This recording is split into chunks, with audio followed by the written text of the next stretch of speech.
There's not much better than a little 12 personnel. Now Ohio State's got 2 tight ends in the current recruiting class. These are snap judgments. They're brought to you by Buyers Auto.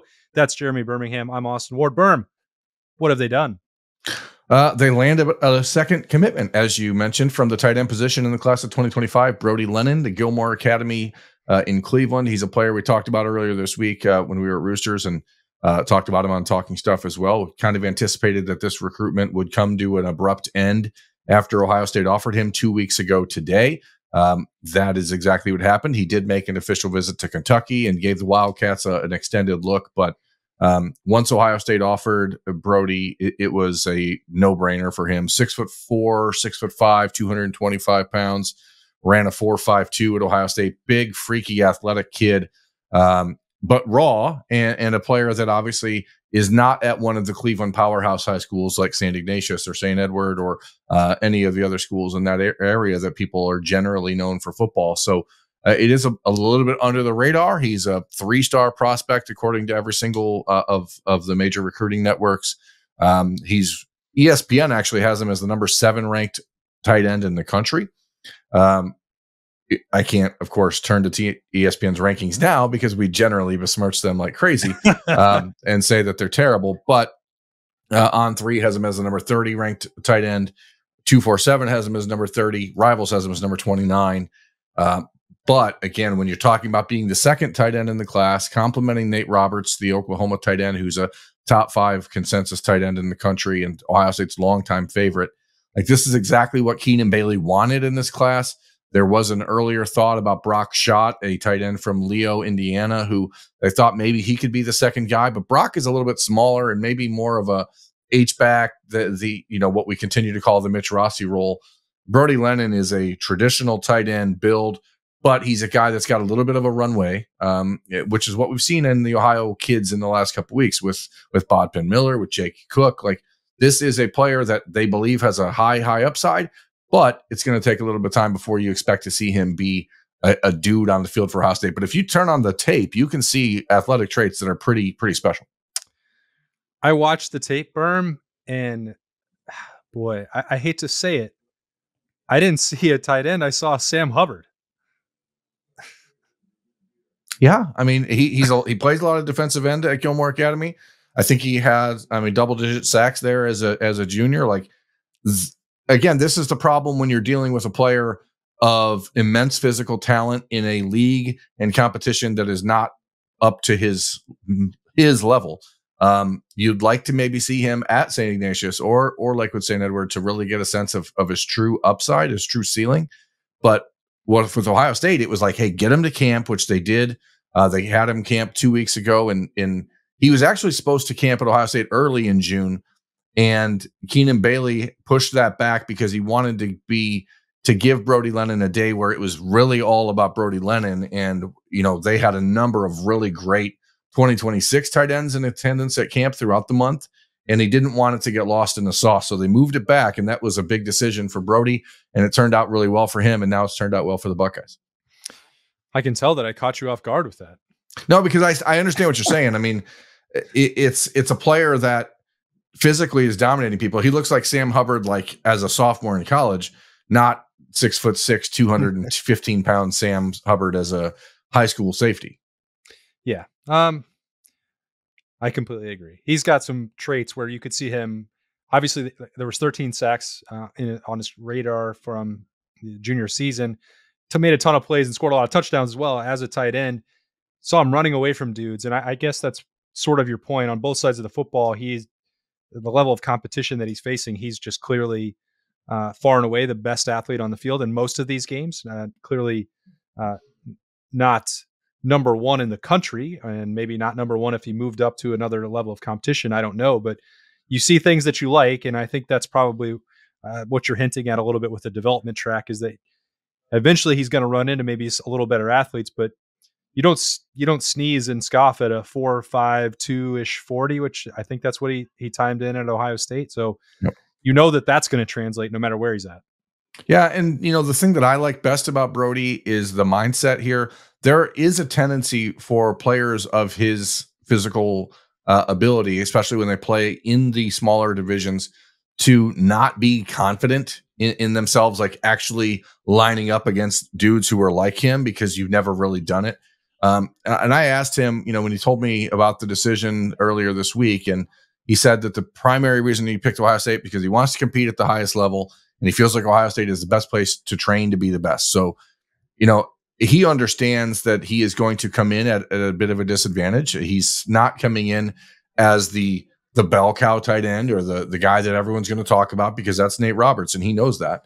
But he is coming in as a kid who wants the development. And the fact that he even camped at Ohio State when the Buckeyes were not 100% sure that they were even going to take a second tight end until he had that camp performance 2 weeks ago, like that says a lot about him, because he has 20 offers. I mean, he's got offers from Kentucky and Wisconsin. Those are the two that he really was considering, other than, as he waited to see what Ohio State was going to do. But, Wisconsin's done a pretty good job with tight ends. Kentucky's done a nice job developing football players in the last few years. Like, he had an opportunity to go be at a good program, but he wanted to be at the best program.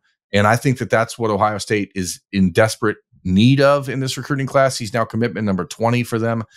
This has been a very productive few weeks, but they're looking at a class of 28 or 29 guys.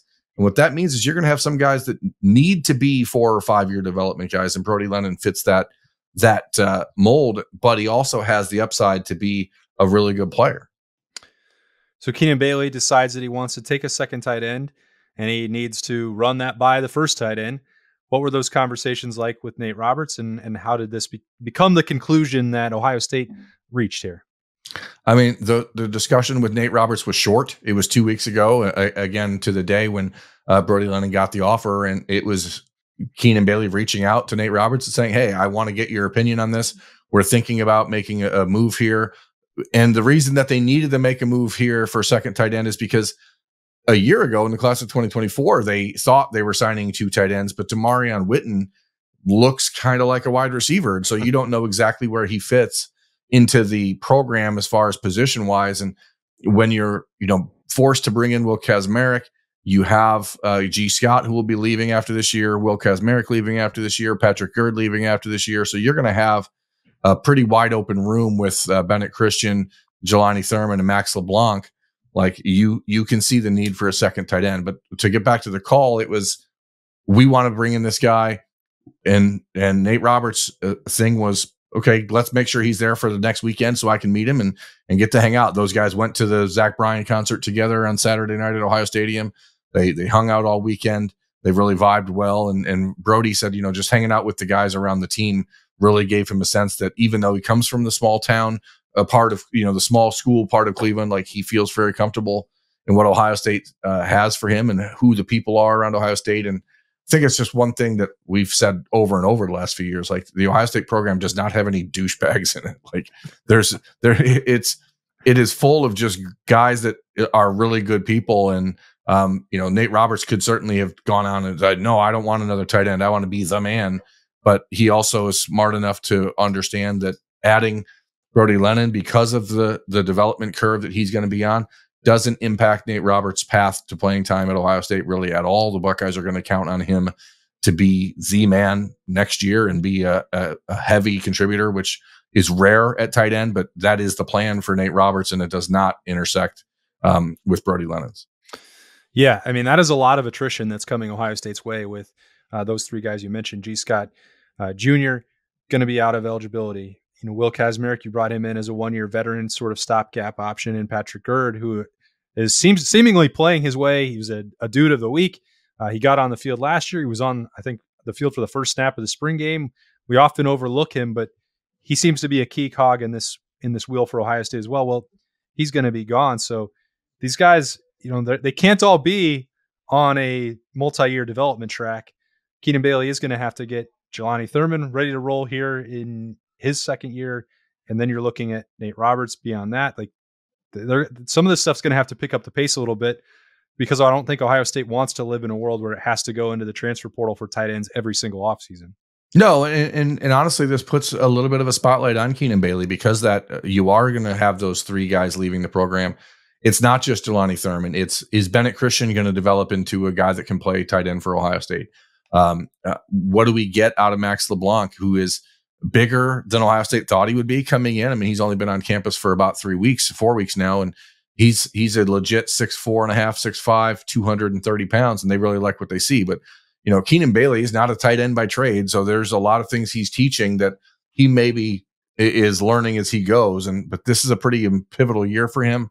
And as a recruiter, however, Keenan Bailey has certainly proved himself on that front. He went all in, every egg in the basket for Nate Roberts, and went to Oklahoma to take a kid whose father went to Oklahoma, who lives 20 minutes away from the Sooners campus there in Norman, and got him to commit to Ohio State. That is in what is right now the nation's top ranked recruiting class. Like, it might be one of the less talked about stories because it's tight end and maybe it's not as sexy as people want to, other positions are or want other positions to be, but it is a really big recruiting win to get Nate Roberts. And now you add Brody Lennon to it, and you've got a pretty good 1-2 punch of true tight ends, true complete tight ends, which as athletic as Max LeBlanc is, and as freaky athletic as Demarion Witten is, if he ends up playing tight end, neither one of those two are like that complete inline tight end where these two and Brody Lennon and Nate Roberts are. So that it really is a good pairing, especially when you consider how it complements the skill set that Max LeBlanc and Demarion Witten have. Don't sell it short, Berm. There's nothing sexier than a little tight end talk on Snap Judgments. They're brought to you by Buyers Auto. Commitment number 2 at that position in the fold for Keenan Bailey and the Buckeyes. It is Brody Lennon. Breaking it down for you, as always, with Jeremy Birmingham. I'm Austin Ward. We'll catch y'all later.